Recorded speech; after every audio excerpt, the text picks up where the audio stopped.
You can have the best EQ plugin, the best compressor, and the best ear in the world. But if you can't see the invisible war happening between your tracks, your mix will sound muddy, weak, and cluttered. What if I told you there's one simple tool that gives you X-ray vision into your mix, instantly showing you where every instrument is fighting and exactly where to make room? I was working on a dense metal track the other day, and the rhythm guitar and the snare drum just wouldn't sit together.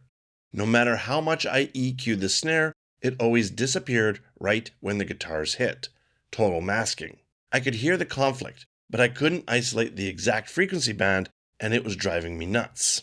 That's when I stopped guessing and brought in my secret weapon, Blue Cat's FreqAnalyst Multi. This tool is key to carving out defined sonic spaces for every element in your song. We're going to use it on a simple mix today. We have a bass track and a kick drum.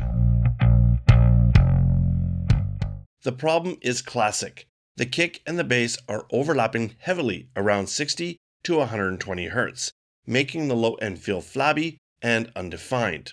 First, I'm going to load a single instance of FreqAnalyst Multi onto my kick drum track. Then I'll load a second instance onto my bass track. Now, this is where the magic happens, because FreqAnalyst Multi uses its unique data sharing technology. Both plugins immediately communicate with each other. On the bass instance, I can now see both the bass spectrum and the kick drum spectrum displayed simultaneously in one graph. Look at that low end. The two lines are nearly identical in the sub-bass region. That's our clash.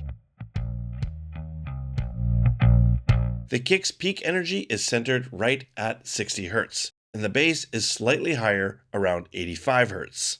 To make room for the kick's punch, I'll use an EQ before the FreqAnalyst Multi on the bass track. I'll create a small but targeted dynamic EQ cut at 60 Hz on the bass.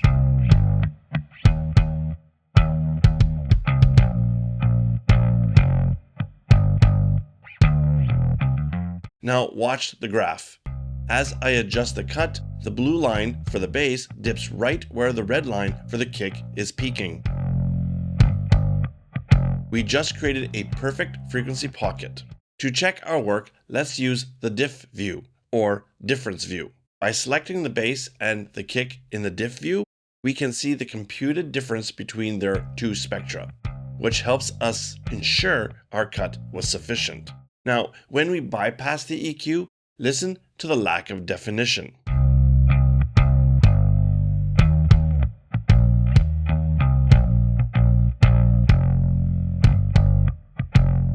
When we engage the EQ, the kick snaps into focus and the bass is still powerful, but it has stepped back just enough to allow the kick through.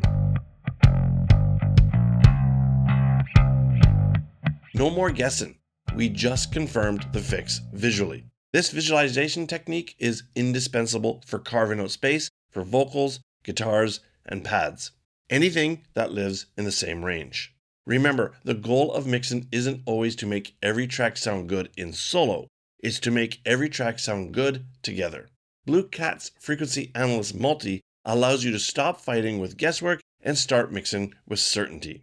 If you want to stop the spectral warfare in your mixes, you need to see the enemy. If you found this technique helpful and want to master other advanced mixing concepts, check out our in-depth video tutorials at streamworksaudio.com. That's all for today. Hit the subscribe button if you want more workflow tips like this one.